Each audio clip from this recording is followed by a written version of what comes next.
Hi everyone, welcome back to the studio. I want to show you slides today about color harmony, and this is really probably the most important lecture of the class is understanding color harmony and what it means and various routes to color schemes.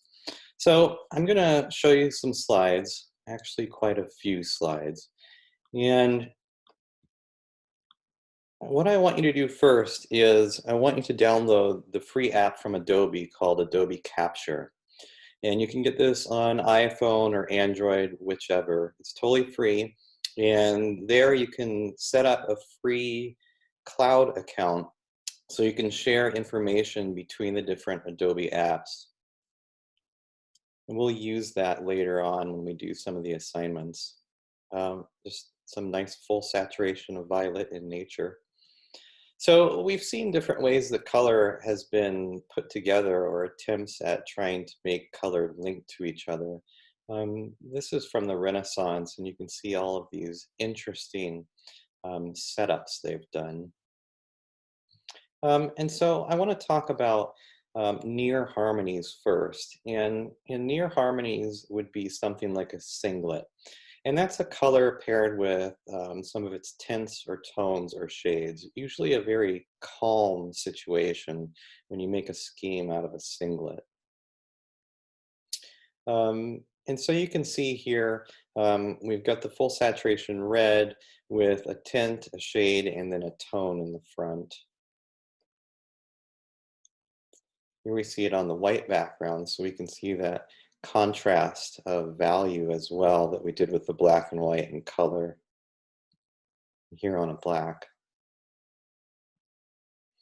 So a dyad would be two colors then as a scheme, or a color with black or white. So let's talk about some formal harmonies. And harmonies are generally made up of color combinations that might represent the full spectrum. And the idea is that our brains want to see full light, so we need areas represented as scheme members.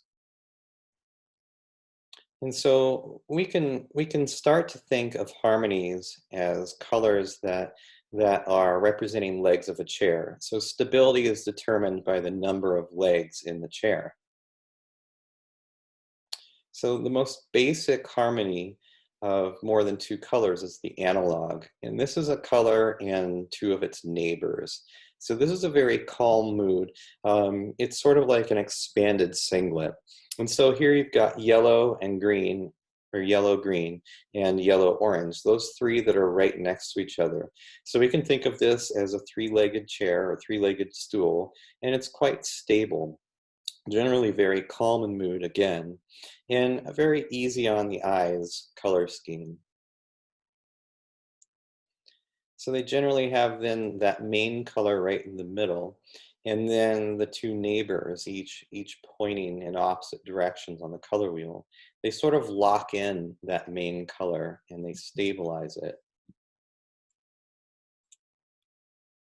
So in other words, the orange and the red-orange and the red will lock in the position of the orange. So the yellowish orange will feel more yellow, and the red will almost feel more red-violet. You can, if you don't want to think of it as a stool necessarily, you could think of it as a bench attached to a wall.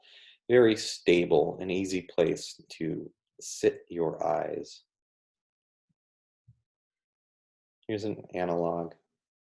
Van Gogh's really great for examining color harmonies. All right, a complement. This is perhaps the most controversial of color harmonies, and I'm hesitant to necessarily call it a harmony. So a complement is a dyad of two opposing colors, and this is the most dynamic in mood. So it's almost the most harsh kind of combination. So if you think of a chair with two legs, it's not very stable to sit on, is it? And you have to have complements exactly precisely right for them to look anywhere near correct. And there's a lot of caveats here. Um, it's actually not advisable to use complements at full saturation.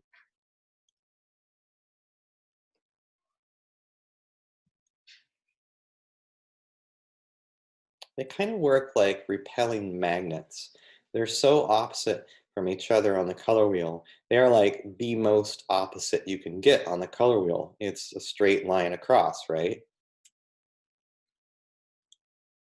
So red and green are a classic complementary pair.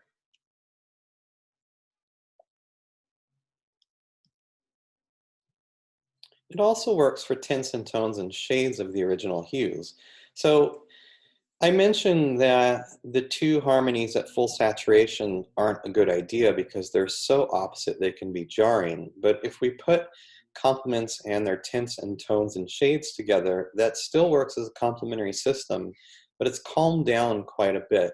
So if we have red with a tinted green, it is way less jarring on the eyes than red and full saturation green. It's still a complementary pairing if we have the toned red and the toned green alone. It's still a complementary pairing. You don't have to have a full saturation version of either of the members. There's actually a couple complements going on here, but the dominant one is the red and sea green. And I want to back up to someone we mentioned before, Chevreul. And Chevreul made a whole practice of figuring out after image. And these are optical complements that are a result of you looking at light and then quickly looking away to something like a white wall, and you see an after image. And the after image is the opposite color, the optical opposite color. And optical projected light colors are actually different in complements than mixing complements where we see reflected light. So the optical complement of yellow is blue, but the mixing complement of blue is orange. And this causes some interesting shifts available in complementary systems. And for sure, the optical complements are less jarring on the eye than the mixing complements. So for an example, the optical complement of red is a sea green, and a sea green is a green moved towards blue just a touch. So it being just a touch moved makes it a lot more pleasant on the eyes. Whereas something like the blue and orange combination, to me, is actually quite horrible. I don't think that these two colors look good together, even though traditional color theory holds them as being complements and harmonious. Um, and again, I've written this before. Um, Given what I just said, um, those optical complements that look good together, I think still work then with the mixing of color. So not just projected color, but the optical complements identified by after image still work well when we're seeing them as reflected color in paint.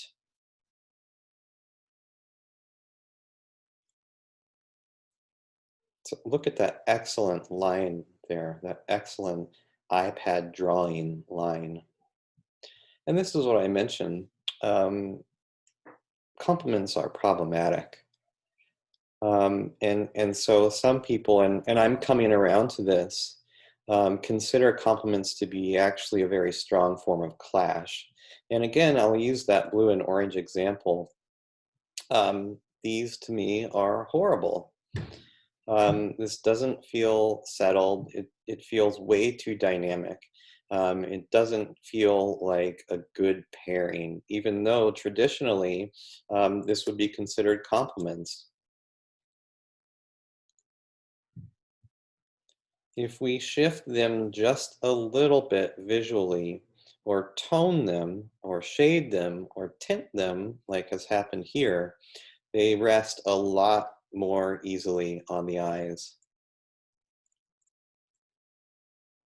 So here it is. If you need the rule, never use them together at full saturation.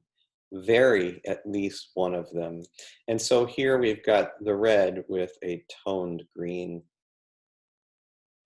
And you can see this is much easier on the eyes than the blue and orange combination. All right, split complements, a much more rested situation. We've got three legs of the stool again here. And so this stool, this chair, is much more sittable. Split complements are a color, and then the two colors that are the sides of the would-be complement. So the driver of this situation, of the overall mood, is that single color, like down on the bottom left here. So here's our blue and our orange and yellow-orange pairing. Works way better than the blue and the orange. And we could call a split complement a type of triad, a triplet. By squeezing the legs closer to complementary, the situation becomes more dynamic because we're getting closer to that full opposition.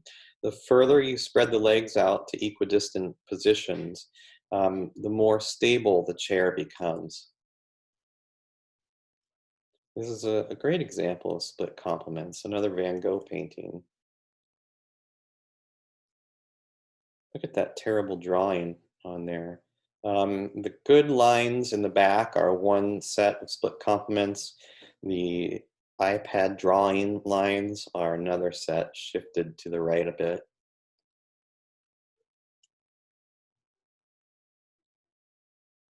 So a pure triad would then be those three colors at equilateral triangles. So you can see we could start to make geometric shapes here.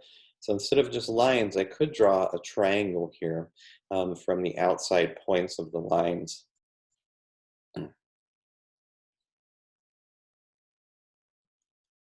So definitely more stable than complements or split complements. This is the classic triad right here. These are the primary colors. They make a triad, the red, the yellow, and the blue. Equal spacing, equal legs of the stool.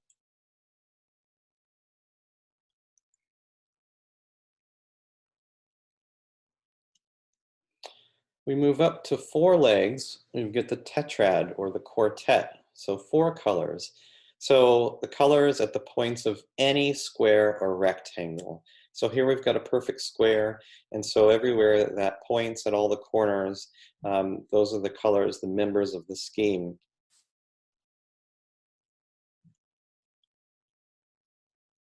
Interesting pairing of the quartets here.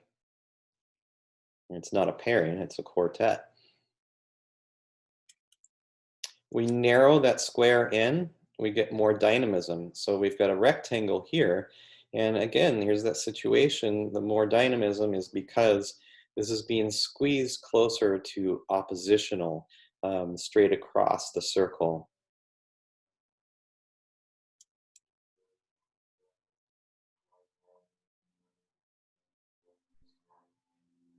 Got blue and blue-green and orange and yellow-orange. And so back to this painting, we can see that this is built out of a quartet. We've got the yellow and violet, and we've got the green and red. Little specks of blue here and there. Some little specks of colors outside the main scheme can add interest, but just little bits. You don't want too much to disrupt the main scheme.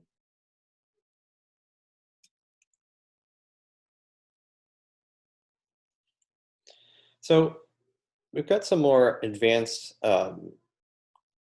theories that I've been working on. And these would be higher order polygons, regular geometric shapes. So that means geometric shapes that are symmetrical. And I want to look at this painting. And this is a pentad. And this is 5 colors. And if we look at this, it's these 5 colors and their tints and tones and shades. So really interesting how busy this scene looks. And I think this might be the best painting ever. Veronese, the marriage at Cana or the wedding feast at Cana. Giant, giant painting. But look how much has been accomplished with just 5 hues and their tints, tones, and shades. Now, if we break this down and look at it on the color wheel, it looks like this. And you can see that this is a 5-pointed regular polygon. And so we could split it down the middle, kind of canted to the diagonal right, with the orange being that primary center line. We split it down the middle, and we get a shape that's the same on the right and left halves. It doesn't have to be equidistant, it just has to have bilateral symmetry. Let's see, like this. So you can see there's this center line down the middle, and then the right and left halves are symmetrical. This makes a higher order harmony. It has to be this regular polygon, and a regular polygon just means that there is bilateral symmetry. Here's another one. The dotted line is the axis.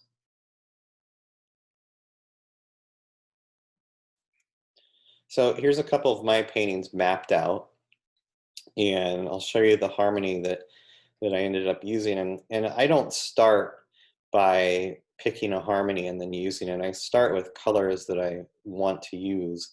And then I'll get to a point where I need to figure out the next color that's going to go in. So I may use 3 or 4 colors and then look at the color wheel for ideas on where I can plant the next color to have it work in a harmony. So you see this painting, and we can see that this harmony is actually symmetrical, but what I've done is I've moved in that sort of salmony color in from its full saturation. So you don't have to use, again, the full saturation versions of the colors of the hues.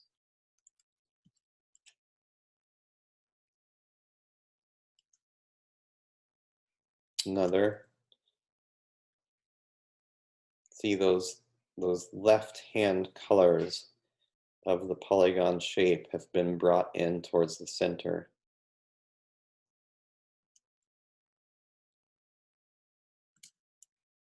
Here's a more basic one, the quartet, and you can really see that symmetry there.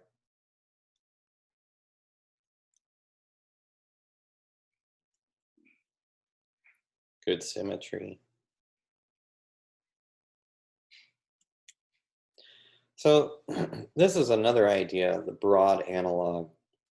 So more than 3 colors existing on one hemisphere of the color wheel.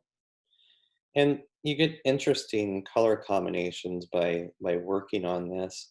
We can see something like this that feels relatively rested but still has some energy to it.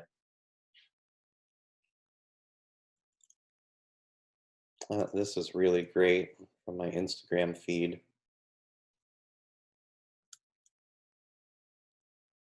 We can see this is one of those broad analogs. This is a screenshot, by the way, from that Adobe app. You'll be able to work out harmonies on the Adobe app and capture. Yeah, it's my son and our garden railroad. It's my slideshow. I get to throw in whatever I want. All right, disharmony. So the formal definition of disharmony or clash is a color and the color next to its complement. This kind of butts up against, though, the whole idea of optical complements, where we'd have something like red and sea green, which should be a clash, but isn't. So you really have to start to use your judgment on what is clash and what is not. I show this picture of this bus because I think this is a horrible example of color selection. And you can see it is definitely a clash.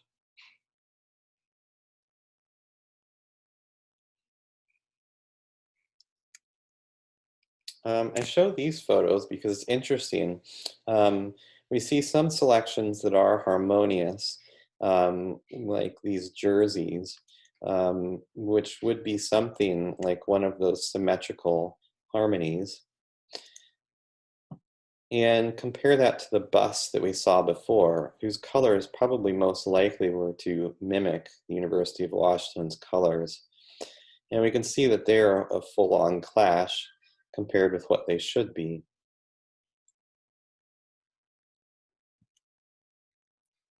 A lot of colors around here come from the Seahawks.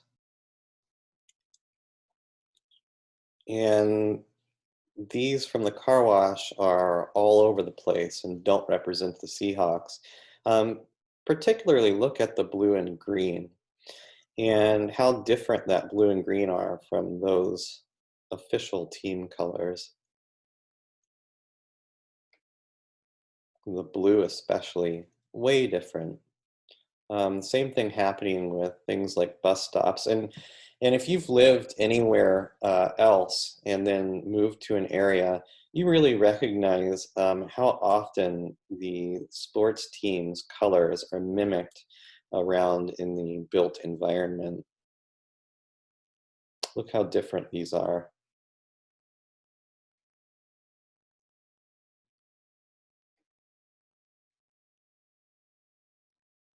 And like I mentioned, there's situations that should clash, but they just don't.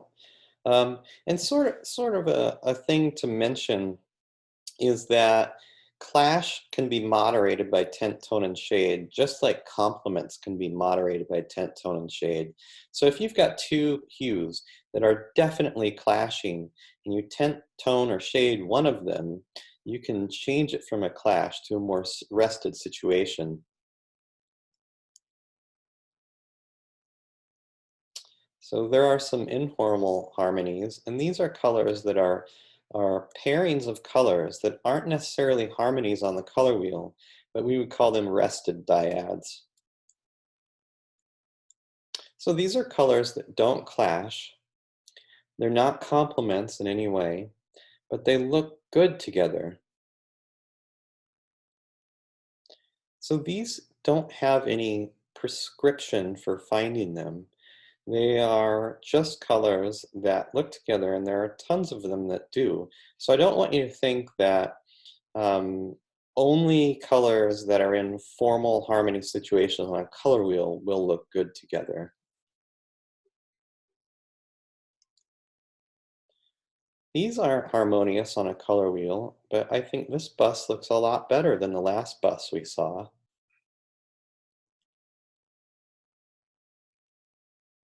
I guess because these colors are both kind of earthy, they've been toned a little bit. Interesting website, Peloton.com. You have to use a laptop or desktop to use it, though. You can play with a lot of tinting, toning, and shading of harmony there. Definitely, just like we had informal harmonies, we've got informal disharmonies. Um, a lot of times, one color and the color skipped over from the color in between will not look good together. But this is debatable. This situation to me is better than the blue and orange pairing. I think in the right circumstances, this could work well, but it's not right off colors that look great together. Tinting, toning, and shading, again, make a huge difference. Look at a weird case here. This should be a split complementary situation, but when we look at this scheme, it's really kind of bizarre.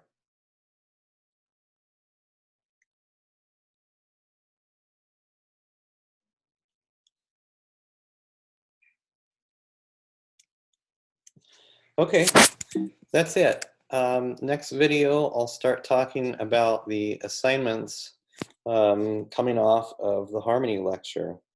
Take care.